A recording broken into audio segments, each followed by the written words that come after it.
Hello everyone, welcome to today's video on Math PSLE 2021 Paper 2, question number 1 to question 5, Part 1.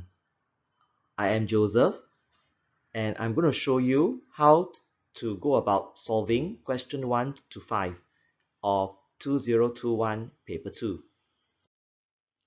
I am using this exam smart strategy, reading the question carefully and annotating. Annotating means we are to underline the keywords, circle the keywords or numbers, and from the annotation we are able to get some hints, and that help us to identify the concepts, the heuristics to be used to solve the problem. After doing the solution, it is highly recommended to evaluate our solution. To evaluate means to use a different heuristics, to use a different concept to solve the same problem, to check that the answers are reasonable, the answers are correct, accurate. Okay, so these are the 5 questions that I'll be going through today. PSLE 2021, Paper 2, question 1 to 5. Alright, this is question number 1. Question 1 goes like this. Use all the digits 5, 6, 0, and 9 to form the largest 4 digits number. Now to do this question, I need to know that it is a 4-digit number. So I'm indicating it with lines, and each lines represent a place value. Alright, so this is ones, tens, hundreds, and thousands. Now, there are 2 important criteria that we need to fulfill. The first one, that it has to be the largest. So in order for the 4-digit number to be the largest in value, the thousands place digit must be the largest. So this has to be the largest. In order for it to be an odd, then this one, the ones place, the digit must be odd. So this must be odd, this must be the largest. Okay, looking at the given 4 digits, 5, 6, 0, and 9, we are very sure that 9 is the largest digit. So 9 has to be in the thousands place. So the 9 will have the value 9,000. The next largest value or digit is definitely a 6. So the 6 will take up the hundreds place. Now we are left with 2 digits, 0 and 5. Now we need to fulfill the condition odd. So 0 is even, 5 is odd. So 5 will take up the ones place and 0 the tens place. And number 1 is done. Let's move on to question 1b. Now we have to form the closest number, the number that's closest to 6,000. That means we have to form a 4-digit number, and it must be very close to 6,000. Now there are two possibilities for this particular question. First one, it is either starting with a 6,000 or a 5,000. So if we want to start with a 6 in the thousands place, then in order for it to be very close to 6,000, it must be very small in the hundreds place. Okay, so it means the hundreds digit must be the smallest. The next smallest one will be here, and then followed by a 9. Okay, right. Then the other possibility is to start with a 5 in the thousands place. That will be a 5,000. Right, so that when we do a rounding up, it will be 6,000. So for that second possibility, if 5 is in the thousands place, the next largest to put in must be a 9. So the digit 9 must be in the hundreds place. So 5,900 and 60. So looking at these two possibilities, which one is closest to 6,000? Now, closest to 6,000 means the difference between 6,000 and the number must be the smallest. Okay, let's check this. If I take 6,059, subtract 6,000, the difference is 59. If I take 6,000, subtract 5,960, the difference is a 40. So from here, I can conclude that this is the smaller difference. Hence, the number closest to 6,000 is definitely this. So this is the answer for part B. 5,960 is the number closest to 6,000. Question 1 is done. Now, question number 2. Let's take a quick look. Now, cupcakes are sold in 3 ways. Boxes of 6, boxes of 12, or boxes of 24. Now, Sam wants to buy 90 cupcakes. So that is his aim.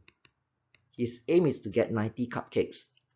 Now, he is only going to buy the least number of boxes. Alright, now, to buy the least number of boxes, logically, Sam must buy those boxes containing the most number of cupcakes, meaning he must first attack those boxes of 24. Alright, so let's find out how many boxes of 24 can he buy. Okay, so to do this, we definitely take 90 cupcakes, divide by 24. So it's a set method. We want to find out in 90 cupcakes, how many 24 cupcakes are there? How many sets of 24? So when 90 is divided by 24, we have 3 remainder 18. 3, the number 3 here means there are 3 boxes of 24 cupcakes. Now, and what is this 18 then? This 18 is the cupcakes left. That means he still needs to buy the outstanding cupcakes. Alright, this is still outstanding. Okay, now we're going to move on to 18. Now, if 18 is still the outstanding cupcakes, he has to get the next, the medium number, the medium box. That means, let's find out how many boxes of 12 cupcakes can he buy so that he can clear the outstanding 18. So 18 divided by boxes of 12, that of course will give us 1 remainder 6. Now the 1 here is referring to 1 box of 12 cupcakes, the medium size box. And the 6 here refers to the 6 remaining cupcakes left. Alright?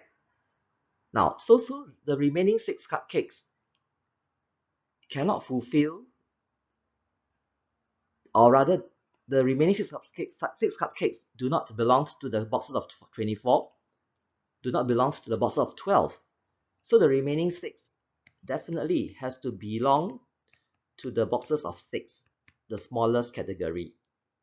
So 6 divided by 6, that gives us a perfect number 1 with no more remainder.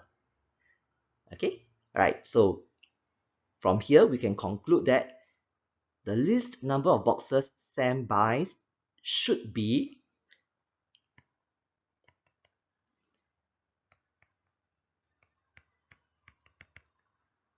3 boxes of 24 and 1 box of 12 and 1 box of 6. So the total is 5, and 5 boxes is the least number of boxes that Sam buys. The answer for number 2 is 5 boxes. Number 2 is done. Question number 3. Now, we are given a bookshelf. The bookshelf can be packed from end to end. Okay, right? That means from this end on the left to the end on the right. So it's packed with books. The shelf can be packed with books in 2 ways. Either 30 large or 45 small. What does it mean? That means this is the capacity of books that can be packed in the shelf. Capacity means the maximum number of books the shelf can hold. Right? Now, so this is a very powerful hint when we see the clue 30 large boxes or 45 small books. 30 large books or 45 small books. When it's an either or question, it is actually involving capacity, and we can actually employ the concept or the concept on ratio. So 30 large to 45 small is the ratio. All right. So the bookshelf can either hold 30 large books or 45 small ones. So simplifying this ratio, it gives us 2 large books to 3 small books. Now, we all know that Kevin had already packed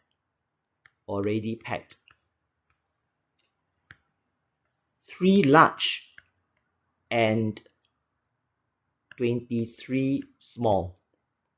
3 large and 23 small.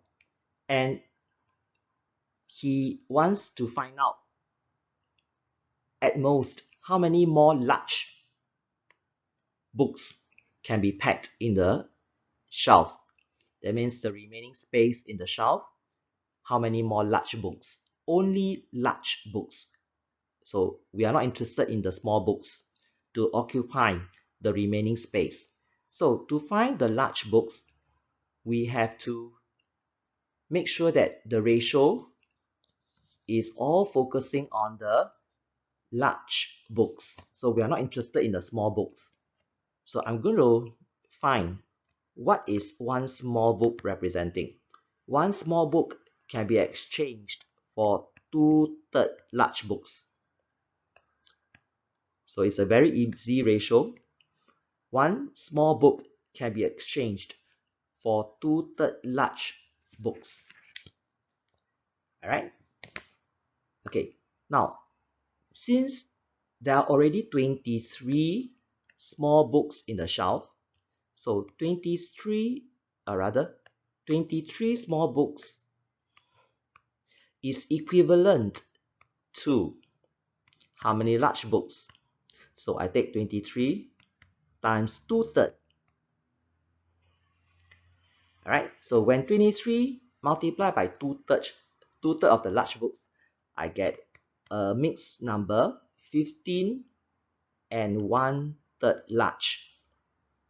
So 23 small books can be exchanged for 15 and 1/3 large books. Okay. Now, already in the bookshelf, we have 3 large.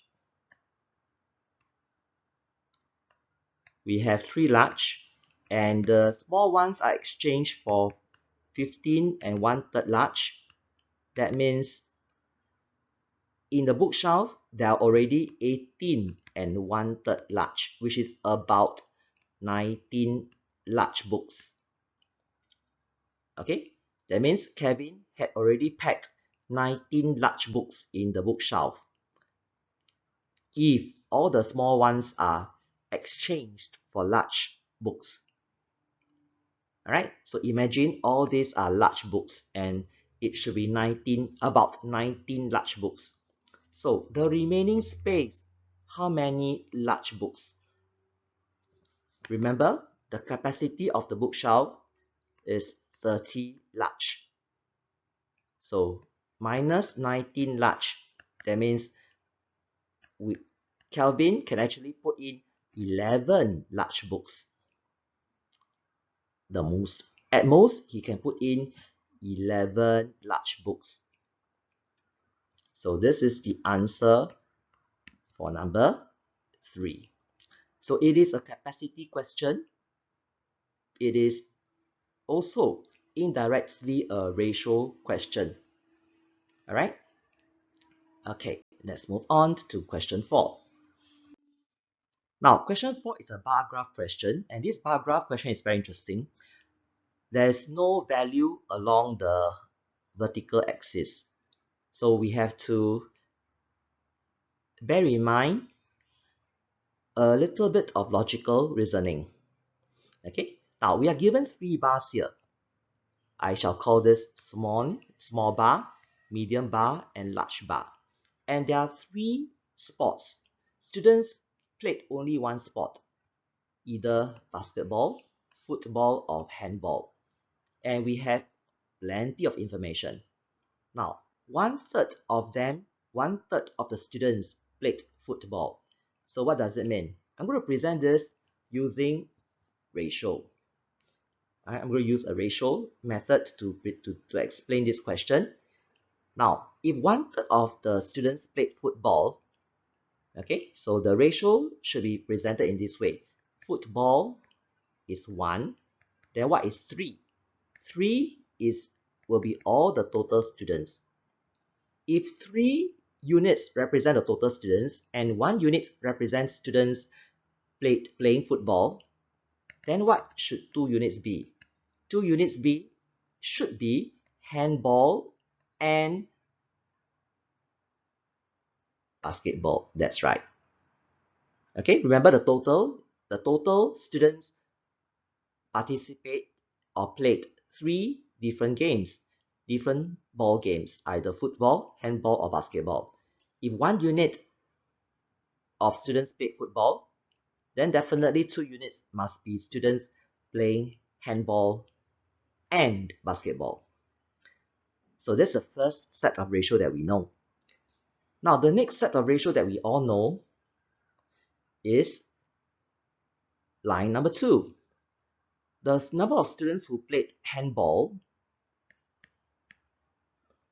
was half of the number of students who played basketball. So I'm presenting this information in red, the red ratio. So H is to B, 1 is to 2. Now, if you look at these 2 sets of ratio, we can conclude that it is a repeated identity concept. Why? Because this part is repeated. This and this. Alright, so H plus B is 2. What about H plus B here? It is 3. How can 2 be equal to 3 if it's repeated? Since it's repeated and they should be the same, then we have to employ our P4 common multiple concept. So the 2 and the 3 common multiple is 6. So this one must be 6. So for 2 to become a 6, it must times 3 throughout the entire ratio. So 2 times 3 is 6, 3 times 3 is 9, and 1 times 3 is 3. That means 3 units. I'm going to put a summary here. For football, it should be 3 units. Okay? Alright, and we're going to put in more information. Handball and basketball. Alright, so let's look at the second ratio now. For the handball, we have 2 units initially. Then after multiplying by 2, the handball would be a 4. Sorry, the handball will be a 2, the basketball will be a 4. And the grand total has to be a 9. So this 9 over here is the same as this 9 over here, which is making sense. Now, going back to the bar graph, which I called them small, medium, large bars at first. So looking at the summary, looking at this summary, I can conclude that the small bar has to be handball, the medium bar has to be football, and the large bar has to be basketball. So A is done. Now, what fraction of the students played handball? That means we are interested in the fraction, handball being the numerator, and the total students will be the denominator. So handball in this case is 2, and the total is 9. So the ratio is 9, the fraction is 2 out of 9. 2/9 of the student played handball. So part B is done. Let's move on to the last question, question 5. Now, question 5 is a rate question. It involves two machines, machine A and machine B, and we are interested to find out about the number of cards produced by the two machines. Now, there are two separate line graphs. The line graphs for part A, for machine A, we can know that in 5 minutes, over here, in 5 minutes, machine A can print 40 cards. Okay, so let me write down here. 5 minutes, you have 40 cards printed by machine A. Now, to do rate, we always go back to 1 minute. So in 1 minute, machine A can produce 40 divided by 5, that gives me 8. So in 1 minute, machine A can produce 8 cards, can print 8 cards. So the rate of A is 8 cards per minute. I'm going to write down here, 8 cards per minute for machine A. Now, let's do the same thing for machine B. Now, in machine B, if you look over here, it's 2 minutes, machine B print 30 cards. So in a minute, machine B can print 15 cards. So the rate of machine B would be 15 cards per minute. All right. Now, let's look at question A. How many more cards did machine B print than machine A in 5 minutes? So we're interested in 5 minutes. No worry. Now, 5 minutes is already available here for machine A. So let's do one more steps for machine B. So one more time. The rate of machine B is 15 cards per minute. So in 5 minutes will be 15 times 5, that gives us 75 cards. So how many more cards did machine B print? So A is actually done. 75 minus 40, that gives us 35. So A is completed. What about question B? Now, both machines did not change their rates of printing throughout. So it's a constant rate for machine A, 8 cards per minute. Constant rate for machine B, 15 cards per minute. Okay, now when A had already printed 200 cards, what about machine B? That means same timing. All right, so this question, right, part B, interestingly, can be done using ratio. So for part B, I'm going to show you how ratio is used to do a rate question. So ratio in rate question. All right, so I'm going to present it over here. Machine A to machine B. Machine A, 1 minute, 8 cards printed. Machine B, 1 minute, 15 cards printed. Now we know that machine A printed 200. So I'm going to plug in 200 here. What about machine B? Now, using your calculator, we can actually find machine B super easily. Okay, super easily.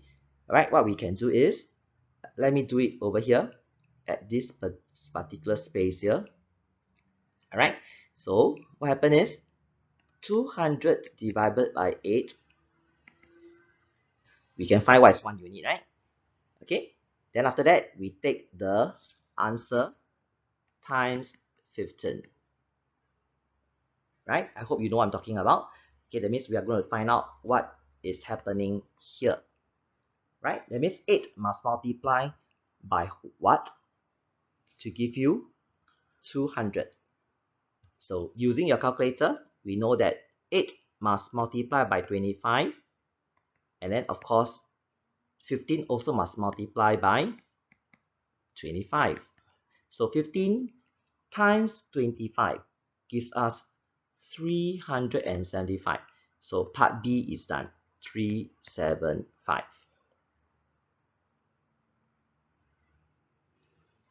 We have come to the end of the video, today's video, on the suggested solution on how to solve question 1 to 5. The next video that I'll be sharing with you will be on question 6, 7, and 8, which is in part 2. Now, if you find my today's explanation clear, right, and useful to you, do like my video, share with anybody who is keen to know more, and don't forget, subscribe so that you'll get to know when my new videos are out. Thank you for watching my video. Do take care. Goodbye for now. I am Joseph.